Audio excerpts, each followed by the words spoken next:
She is seeking a restraining order against Beyonce. She's accusing her of dark magic, witchcraft, tapping into her phone bill, and basically controlling her finances, harassing her. She's saying the Beyonce camp is put up a huge harassment campaign against her. I felt at one point that I was living in like a haunted house because I was hearing scratches on the wall right next to me. I would feel a brush by me and be terrified that somebody is here in the room with me. Someone's watching me. I've always felt like I was being watched. So it looks like the walls are beginning to close in on Beyonce after Katt Williams just exposed her demonic ties to the Illuminati. Katt went into details about how Beyonce may have possibly used witchcraft to attain the amount of success that she enjoys today. Now, we all know there have been some conspiracies about Beyonce being a part of the Illuminati, but now it doesn't seem like she's gonna be able to avoid them. Cause Katt just entered the chat and he came through with all the receipts. Not only did he expose Beyonce, but he also threw several people in the industry under the bus. Katt was initially limiting his rants about the industry to just his fellow comedians, but after seeing the reception his comments about the industry have been getting, he's expanding the things that he talks about, and now he's going for the top dogs, including the queen of the music industry herself, Beyonce. So what exactly did Katt say about Beyonce? And does she really use witchcraft to get to this level of fame? Baby, let's get right into it. Okay, so we all know that Katt has been on an exposing spree for a hot minute now. He appeared on Club Shay Shay over a month ago and threw several comedians under the bus for being Hollywood puppets and selling their souls to get ahead in their career. Well, it looks like he is not done just yet, because he just came for everybody in the industry yet again. And baby, this time, he didn't limit it to just comedians. He shot shots for everybody. And when I say everybody, oh, do I mean everybody? And yeah, that includes Beyonce. Now, we cannot deny the fact that Beyonce put in a lot of years of her life for her career to be where it is today. She was tied up in a Destiny's Child since she was a teenager and pretty much sacrificed her entire youth to make sure she was successful. She's put in countless hours for her rehearsals for her stage performances, but at the same time, these are things that other people who are equally as talented have also done, and they haven't even seen a fraction of the success that Beyonce has for herself. This started to make people speculate if there was more to her career than we can actually see. In fact, right after she left Destiny's Child to establish her solo career, there was some speculations that she sacrificed the other members of the group to make herself more successful. These rumors have never really been proven, but we can't deny the fact that the other group members now live in her shadow. I mean, just a few days ago, Rowland had a whole mental breakdown and expressed how tired she was of people always asking her about Beyonce in her interviews. For example, she recently went off on an interviewer for asking her about Beyonce's new projects, even though she was there to promote her new film, Mea Culpa. This just dropped a whole new couple of songs, and it's my understanding that Renaissance 2 may or may not be country based. And then there's a rumor going around that Renaissance 3 may be either rock based or a DC reunion. That is her business to talk about. We still gotta ask every time we see either you. We never see. I mean, come on. No, but just ask them. I'm here talking about Mea Culpa. Okay. Talking about new music, all the talk this week has been about Beyonce's new album. Have you heard it yet? Have you had an opportunity to give some thoughts on the whole thing? I sure have. It's great. It's absolutely great.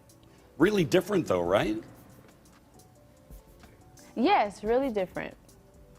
But getting back to what I'm here to talk about, yeah. Claritin, I'm very excited to be teaming up with Claritin. And outside of Destiny's Child, Beyonce has also been accused of stealing from other artists, including Amerie. Every year, people love to bring up the fact that Beyonce ripped off Amerie's song, One Thing, and made it her own by doing Crazy in Love. Some Beyonce fans like to argue that Beyonce couldn't have possibly stolen the song, because A. Marie's song came out in 2005 and Crazy in Love was released in 2003. But what people don't know is that A. Marie had already started recording that song years before it was released, and according to sources, Columbia gave it to Beyonce after Beyonce heard the song and expressed how much she loves it. Now mind you, A. Marie and Beyonce were both signed to Columbia at the time, so it wasn't hard at all for Beyonce to convince the label to give the song to her. Here is a blind item that is allegedly about Beyonce and her song Crazy in Love and her allegedly stealing another singer's sound. This one is long, so I will include the names as I go. One song came out in 2003, Crazy in Love. The other, 2005, One Thing. So how could this permanent A-list singer, Beyonce, steal another singer, A. Marie's, sound if her single came out before? Ask the label, Columbia, they were both signed to. The original song was being shopped to other artists behind the scenes around the same time the A-lister was looking for songs. She liked it and had the same producer, Rich Harrison, make the hit inspired by it. The singer she stole from was only allowed to release her song 2 years later, even though it was older than the love song. And again, this is allegedly Crazy in Love by Beyonce, One Thing by Amory, Columbia Records, and Rich Harrison. Let's take a listen to both of the songs and see how similar they are. But A. Marie and the other members of Destiny's Child are not the only people who Beyonce have been accused of pushing under the bus to boost her own ego, because there have also been allegations of her using witchcraft to steal the light of Chloe and Halle Bailey to sustain herself in the industry. Chloe and Halle have become an internet sensation just some years ago after they started uploading videos of themselves to the internet. In fact, the first video they posted was a cover of Beyonce's song Best Thing I Never Had. After posting several videos, Beyonce found them and took them under her wing. She even signed them to her label, Parkwood Entertainment. However, despite having someone as big as Beyonce in their camp, their careers took forever to take off like people expected. They released 2 songs together, but none of them were really massive hits, even though their album received really great reviews from critics. What's interesting is that people kept talking about how Chloe was pacing to be the next Beyonce, but Beyonce made sure that never happened. Chloe's solo debut single, Have Mercy, was a huge hit, and it even pulled over 4 million views in its first 24 hours on YouTube. She was on pace to be a very big star, but all of that went down the drain after the comparisons between her and Beyonce started to flood social media. Beyonce seemingly stopped putting in effort to promote her after that, and just like that, her career was shelved. Her debut album was pushed back so long it ended up being a flop and had no support from Parkwood Entertainment at all. I mean, we've seen other artists push artists that they've signed to their own labels become major superstars. Jay-Z did it with Rihanna, and Lil Wayne did it with Nicki Minaj and Drake. But for whatever reason, anytime Beyonce attaches herself to an artist or signs them, their career goes down, while she gets even bigger. And this is another part of the reason that people speculate is she's performing some kind of witchcraft to take the energy out of these artists till they got nothing left. Taking it back around, Katt Williams pretty much confirmed these allegations in an explosive sit-down interview with Kari Champion, where he said nothing in Hollywood is what it seems. Now, even though he didn't explicitly mention Beyonce's name, some people were quick to connect the dots, and they speculated that he definitely was talking about Beyonce, but he didn't mention her name because he didn't want his career to be buried. He revealed that everything that happens in Hollywood seems like a wild coincidence, and it's actually a strategic plan to take somebody out in order to favor somebody else. And when he said this, a whole lot of people brought up the fact that Janet Jackson's career went plummeting after her wardrobe malfunction at the Super Bowl, while Justin's career skyrocketed. Didn't see what happened. By the time they come out, people have been removed. It goes on. It's certain ways things are handled when it's not intentional. When things go smoothly, but they seem chaotic, that means there was forethought and a plan. Somebody, even if it looks like, yeah, Janet Jackson just had a wardrobe malfunction. Yeah, there's no such thing. Correct. I don't care who you blaming. I believe that. I believe that. Somebody benefited. Yeah. So in all of these situations, there's a business involved, and there's real money with business they're in.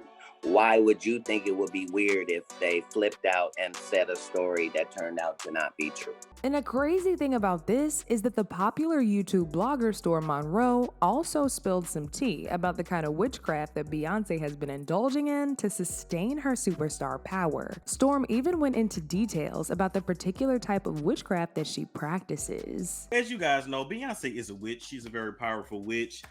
She's heavy into African spirituality. She is a daughter of, I believe, either a daughter of Oshun or Yemaya. I go back and forth. I feel like it's Oshun though, but if I got it wrong, I got it wrong. But nonetheless, she's a high-ranking witch.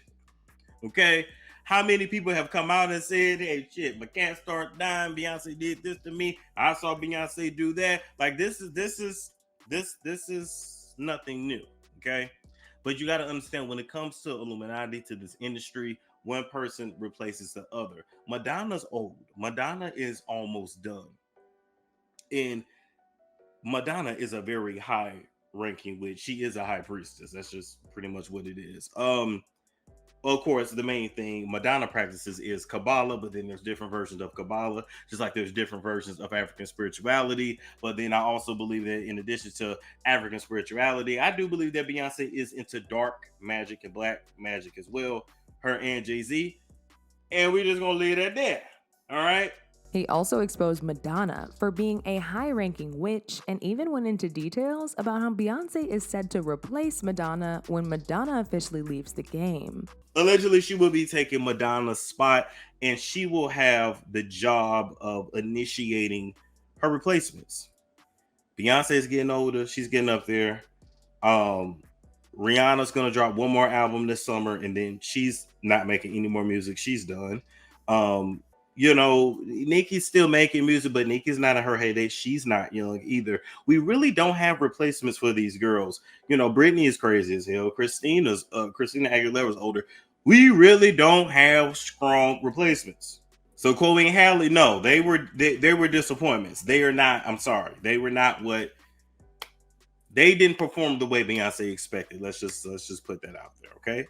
He then went on to give some very interesting examples of how these replacement rituals have been going on in Hollywood. He talked about how Nicki Minaj's career took off after her Super Bowl performance with Madonna in 2012. Apparently, Madonna was initiating Nicki into the game through that performance, and the cost of her success was that of the rapper MIA. Even though, at that time, Nicki and MIA were top rap girls in the industry, Nicki's career skyrocketed after that, while MIA's went downhill. At the Super Bowl, Madonna, Nicki Minaj, of course, and then MIA. Speaking of MIA, we just talked about her the other day. Remember that whole performance, the song, all the spirituality, all the symbolism, pretty much how she was initiating them into the industry, putting her stamp of approval on them. All of that was spiritual. Now, all the spiritual breakdowns, I would need a whole nother live stream to go through. We would have to play the performance frame by frame, but I just kind of need y'all to get the point, right? So, same thing happened here, just like back in 2003, we seen what happened with, of course, Britney and Christina Aguilera. That was another initiation for those ladies. She's the main one. She's the high priestess, and she initiates the newer girls in. They had already been in the industry, but it's levels to it. Do you understand?